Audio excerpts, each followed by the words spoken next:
Ngayon na nag-iisa na lang ako, may pinapaaral ako. Nahirapan ako talaga sa buhay. Kaya minsan nilibang-libang ko na sa diri ko. Pero iniisip ko ito, mag-graduate na sa grade 6. Kaya nga na ito pinagsikapan ko. Kahit ako mangutang, basta makabayad ako sa school. Ginawa ko.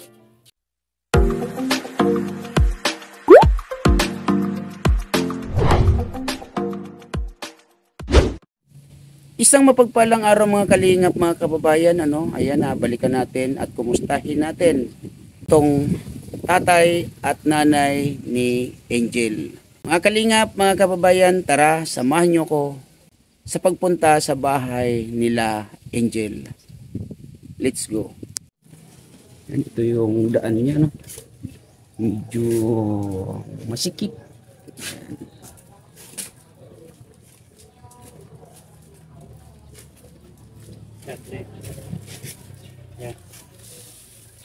Ito. Ito po.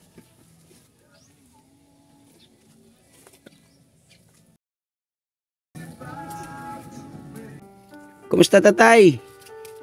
Buti naman. Ano pangalan uli ni tatay? Rinaldo. Tatay Rinaldo. Asan si nanay tatay? Hindi pumunta lang sa sa Francia kasi nagpasukat ng yung sukatan kasi may pinapatay. Okay. Asan yung anak ninyo na si Angel? Angel? Ito pala si Angel. Angel, halika Angel. Baka pwedeng magkakwentuhan tayo. May pasok ka ba? Wala kang pasok ngayon. Iyan, kumusta nanay? Ito, ganun pa rin. Pinasundo kasi kita kasi kailangan ko rin na makumusta kayo, no? Yun nga, nandito ako muli para malaman ang sitwasyon or alamin ang sitwasyon ni tatay. Ano pangalan ulit ni tatay? Rinaldo. Tatay Rinaldo. At yun nga, siya nga yung nabungaran ko at itong anak ninyo na si Angel. Si tatay nanay, ano niya, napapacheck up pa siya ng... Ngayon hindi. Hindi ko pa napachikapan. Kailan pa hindi siya napacheck upan? 3 bulan na. Okay, 3 buwan. So may maintenance naman siya na iniinom? Mayroon. Okay. Hinihingi ko lang sa center kasi wala manibili. Itong si Angel nanay, kumusta naman yung kanyang pag-aaral? Baka pwedeng manggaling na rin po sa inyo kung ano yung sitwasyon pag-aaral niya. Siya, ganda man siya sa klase. Ang problema niya, yung pang niya sa school, nangutang ako ng ibinayad ko nung niya ngayon, sa kailangan nga nangani, inihingi na nung maestra. Nung nag-ibo akong paraan, nangutang muna ako. Siyempre, sa inkuman yan, dadali-dali yun na 700. Siyempre, mautang muna kung kisa yung kakilala ko. Sabi ko, kahit tulog-ulugan ko na lang kuro konti. Payag naman ta. Kawawa man sabi ko kung di makagraduar sa grade 10, siya lang ang naiba. Siya yung may iwan, kumbaga. Maiwan. Ang hirap ba mag-ulit na naman siya sa grade 10? Pero hindi naman siya na-delay ng pag-aaral. Tuloy-tuloy. Okay. Hindi man siya para absent. So sa palagay ninyo nanay, kaya ni Angel na abutin yung ng education niya o sa pag-aaral niya? Sabi ko nga kahit kita nagtitiis, kahit wala ka sabi kong baon, pumasok ka, makatapos ka lang, sabing matulungan mo ako. Sa mga anak ninyo nanay, may napagpatapos din po ba kayo ng pag-aaral? Wala. Kaya sabi ko sana makatapos ka.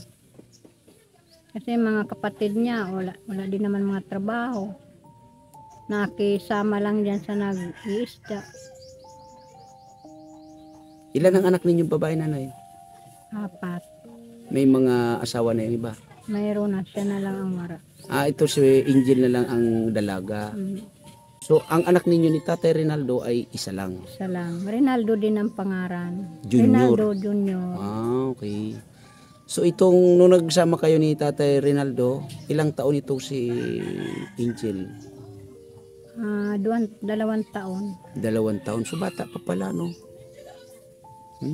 Ibig sabihin, matagal na rin pala kayong nagsasama ni Tatay Rinaldo. So ngayon, nanay, kasi yun nga, pinasundo ko kayo. Saan po kayo pumunta? May sinukulan lang ako, yung taga Pangpang. May sinukatan ka. Isusuot niya sa pagpiesta sa Pangpang. Yun nga, nanay, ay ulitin ko, no, binalikan ko kayo dito para makumusta ko rin kayo. At lalong-lalo na itong si Angel. Pwede ko ba, nanay, makausap itong si Angel? Kung okay lang po sa inyo para makuna natin ng konting kwento. Ayan si Angel. Angel, maliban sa Angel, wala nang karugtong. Wala na po. Angel lang. So talagang Angel talaga. Angel lang talaga. Angel, ano apelyido? Betito po. So, ayun Angel, gusto ko lang din makakuha sa iyo ng kwento, no? Meron ka bang may kwento sa amin? Sa palagay mo kaya? Meron man po. Okay.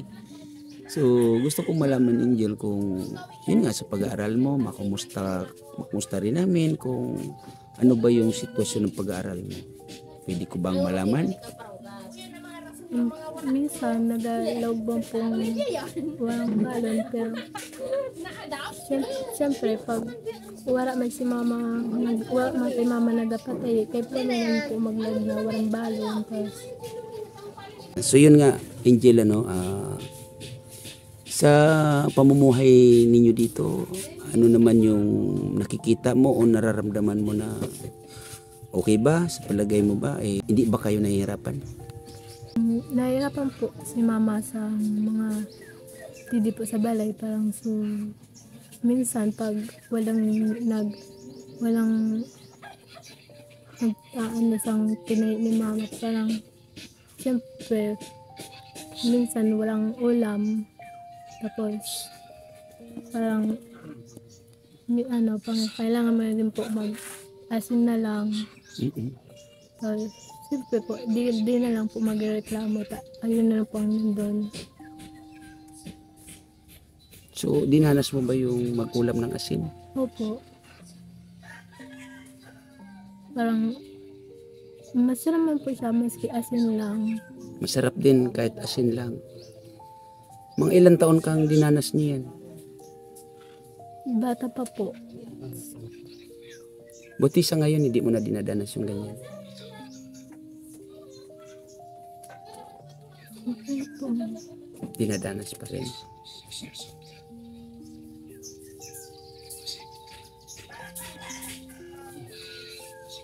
Ano yung nararamdaman mo na ganyan, na magmula pagkabata hanggang sa ngayon dinadanas mo yung ganyan? Masakit man po, pero wala naman po akong magagawa ulit. Yun na lang. Wala kang magawa kung tiisin na lang. So ano yung pwede mong gawin para kahit paano makatulong sa ganitong sitwasyon, maibsan yung ganitong sitwasyon? Pwede ko bang malaman kung ano yung mga pinaplano mo habang ito nakikita mo si mama mo na nahihirapan dahil gusto niya makapagtapos ka ng pag-aaral, kasi yung kwento niya kanina ay sa mga kapatid mo walang isa man ang nakapagtapos ng pag-aaral, kaya ngayon nagpo-focus siya na kahit gaanong hirap, gusto niya makatapos ka ng pag-aaral. Ano yung pwedeng asahan at ano yung pwedeng mong magawa sa ganong sitwasyon at sa ganong mga kwento ni mama mo? Gusto ko man po trabaho na lang para makatabang. Tapos, siyempre po kapag nagtrabaho ako, makakatabang. So iniisip mo na lang na mamasukan para makatulong sa kanila. So paano na yung pag-aaral mo?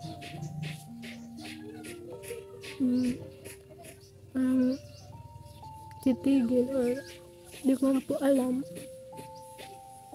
So ano yung plano mo sa pag-aaral mo sa ngayon? Kasi yun nga, nag-iisip ka na pala ng ganyan. So ano yung pwede namin na may ambag sa'yo? Ano po? Gusto ko man po na may lingkang mama na nasa Maray. Gusto mong makita nila mama mo na nasa maayos. Halimbawa nakapagtapos ka ng pag-aaral mo, Angel, ano yung balak mo? Ano yung plano mo? Halimbawa lang makatapos ka ng pag-aaral mo. Gusto ko man po mapag-iban sa mama niya sa dirin ng balay. So parang gusto ko sila mahiling na maayos na so parang para sa problema. Kung tutusin sa mga edad nila na ganyan, nag-i-enjoy na lang sila. Pero yun nga, dahil sa kahirapan, hindi nila nagagawa. So ano yung dapat mong gawin? Mag-aral kang maigi. At kailangan mong sanayin yung sarili mo, pagsusumikap para makamit yung sinasabi mong pangarap mo para sa kanila. Yan, kumustahin natin si Tatay. Tatay, gusto mo bang mamasyal tayo? Gusto mong mamasyal tayo? Okay, okay. Saan ang kaya mo pang puntahan? Wala naman ako hindi naman ako pwede makapunta ng malayo kasi hindi naman ako makalakad eh. Hindi na si Tatay nakakalakad talaga, nanay. Ito lang ang kinahawakan niya Mm-mm. para nakakatindig. Pero kung solo na, Ay, hindi siya nakakatayo talaga. Hindi ko na kaya. Matutumba ako. kaya nga nahirapan ako na siraan na yan. Wala Yung siya na ilalabas. anong tawag niyan? Wheelchair. Dati, nilalabas ako niya Nung may wheelchair pa. nung bago pa maibigay sa amin na. So, ibig sabihin, yung wheelchair na yan ay bigay din sa inyo. Binigay sa akin ang kapatid ko. Mm-mm. Wala na yung nagbibigay sa akin kasi patay na eh. Ah, patay na. So, kahit papaano pala noon, may nakakatulong sa inyong kapatid. Yung kapatid ko bungso, Patay na. Patay na siya. patay na siya. Patay na. Nag-isang taon na nung March 12. So, matanong ko, nanay, nung panahon na si tatay ay hindi pa naman ganito, kumusta yung inyong pamumuhay? Mabuti man, nakain man kami ng maayos. Para ngayon na nag-iisa na lang ako, may pinapaaral ako. Nahirapan ako talaga sa buhay. Kaya minsan nilibang-libang ko lang sa diri ko. Iniisip ko ito, mag-graduate man sa grade 6. Kaya nga na ito pinagsikapan kong kahit ako mangutang, basta makabayad ako sa school. Ginawa ko. Gusto ko makatapos. Tawara man ako mga anak kong iba. Wala man maitulong sa akin ta. Siyempre may mga pamilya naman sila. Kunti lang din naman ang kinikita sa maghapon. Kaya isisikap ko na lang kahit ako mangutang basta makabayad ako. Kaya sabi ko kahit pa kunti-kunti matawang ko kahit 0 o 20. Basta ako makabayad ako. Makabayad ako sa school. Mabayaran ko rin sila kahit pa kunti-kunti. Itong sinukulang ko ngayon, ayan diyan ako nag-utang sa kanya, taga-Pangpang. Nang pambayad doon sa gagamitin ng Sa mga bata. gagamitin. Naawa man sa akin, tinawan ako. Sabi sa akin, kahit di ko nabayaran lahat yung nautang ko, itahi ko lang sa niyan. Di, nagpasalamat ako sa kanya. At nag-uwi na sa Pangpang. Mag-asawa yun. So, ganun pala yung hirap na Oo. pinagdadaanan mo, nanay. Ito bang si Angel, ano na yung naitutulong sa inyo nito? Wala, naglalaba. Naghuhugas ng plato, nagluluto. Yun lang naman. Pero doon sa sinasabing pagkakakitaan is hindi pa talaga Wala pa. pwede. Kasi siya ay nagpo-focus ngayon sa kanyang pag-aaral. Yun po. Ang plano ko sana, tatay, kasi tinawon ko nga na tanghali. Pumunta ako dito ng ganitong oras kasi sabi ko dito na lang ako kakain. Kumbaga, makikisalo ako sa inyo sa pagkain. May pansaing na po ba kayo dyan? O nakapagsaing na? Nakapagsaing Kapag naman sayang ako. na kami. At may kunting gulay. Mm-mm. Siya nagkain na, ako di. Anong inulam mo, tatay? Yung langka, Ah, okay. So, ang ano niya, nanay, yung check-up niya, ano yung huling check-up niya ay ano yung naging resulta doon? Tagal na. Anong, iniro, January. ano pa yata siya pa-check up. So, ano ang naging resulta doon sa ano, yung dugo niya? May crack may siyang crack yung ulo ito ko. sa payon niya, May crack yung ulo ko. sa ulo niya.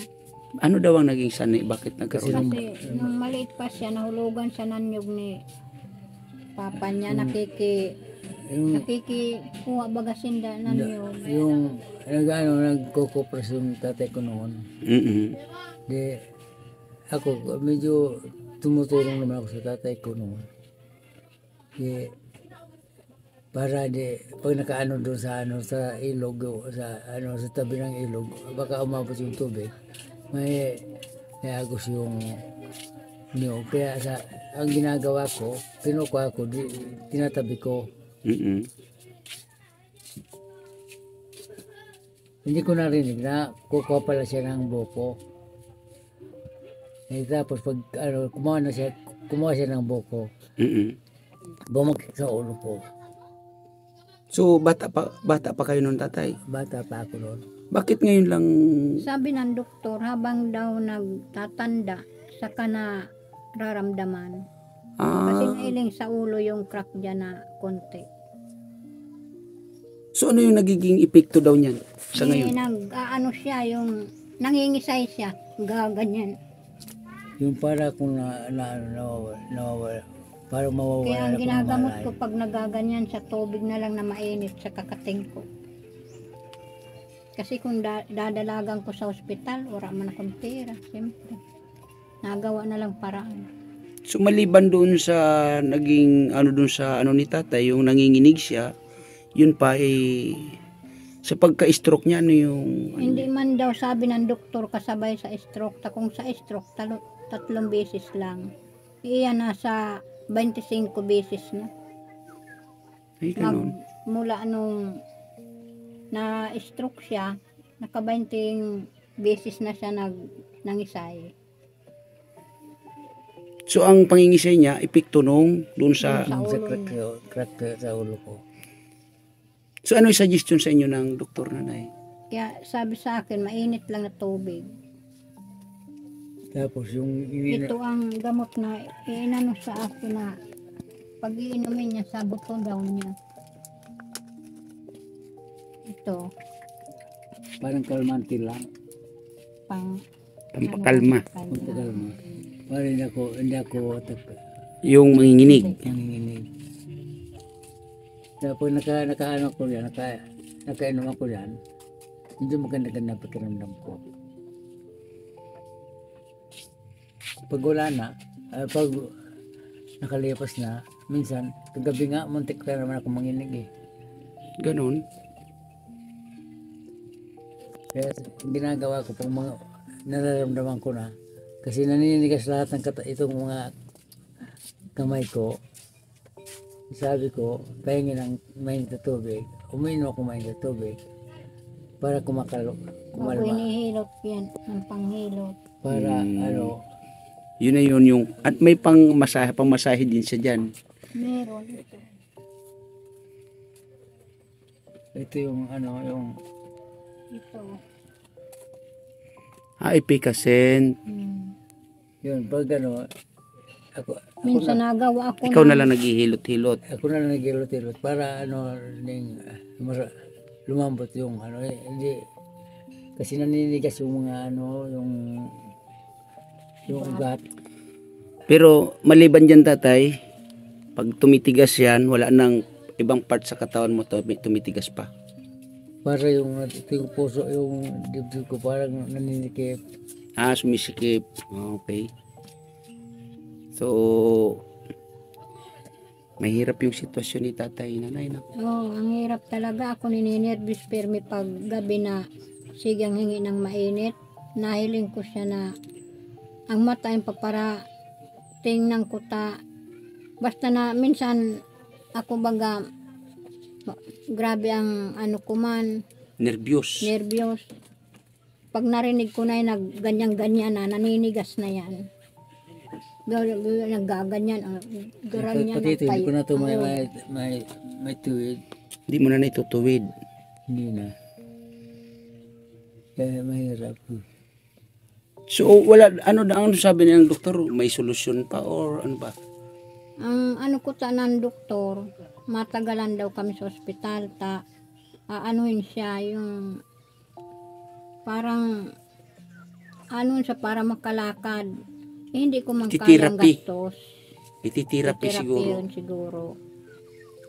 Oo. Kaya nagluwas na kami, sabi ko, Dok, wala ako pang tusto sa yung anak ko nga ni kakong naiwanan sa bahay. Di ko alam kung saan nagkukuha ng pansaing. Kaya kako mauwi na ako. So, kailan pa siya na hospital nanay ng ganong katagal? Mga anong year yun? Anong bulan ka na ospital? 2023. Nakaraang taon lang. Okay. May bigas pa kayo nanay? Ang hiram sana ako kahit 2 kilo. Na ako kabangang kilo, kalating kilo. Mm. Yung sinaing namin yung isang gatang. Ibig sabihin yung kalahating kilo, hinati nyo pa. Pansaing dyan, mamayang hapon. Paano yun? Manghihiram sana ako kahit 2 kilo. Hindi pala ako makakahiram tatay ng bigas kahit 2 kilo. Gano'n na lang tayo.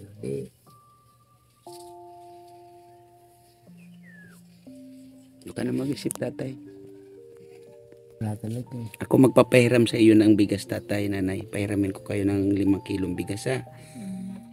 Maraming Singilin ko lang kayo sa December. salamat, sir.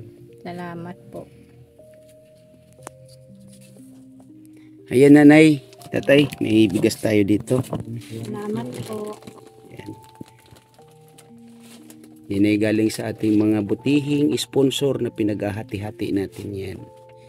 Yan, yung mga ano nila, pag mayroong natitira, yan ay para mabalikan ko yung mga kagaya ninyo, no? At Angel, yun, nakikita mo si mama mo, diba? Pag nakikita mo si mama mo at si papa mo na yung sitwasyon, ano yung nararamdaman mo? Makuluban po. Masakit sa loob. So, ang dapat mong gawin ngayon, ano yung sabi ni mama mo, susumikap siya, kahit hirap na siya, kahit hindi niya na kaya halos, dahil ang gusto niya makapagpatapos siya ng isa man sa anak. Sana, ikaw na yun, Angel, kasi ang Angel, gabay ng lahat.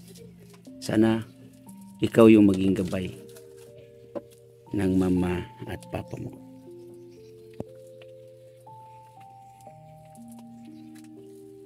So yun, ano yung masasabi mo, Angel, ngayon?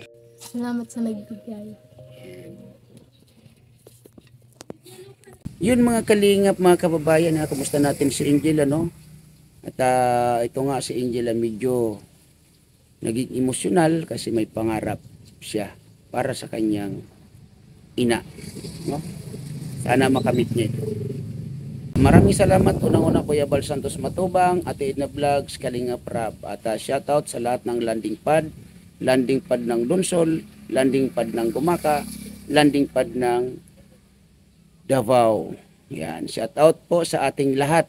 Maraming salamat, Miss Yai, Ate Lorin Nimuto, Lisa 67 Vlog, Tita Eman Pam Channel, Mil Lapitan Hong Kong, at lalong-lalo na Chunilaris. Yan, sa mga OFW nating kababayan, lagi po kayo mag-iingat kung saan man po kayo naroroon. Sa lahat ng ating mga bagong subscribers, mga viewers, yan, maraming salamat sa inyong panonood. And God bless sa ating lahat. Bye-bye.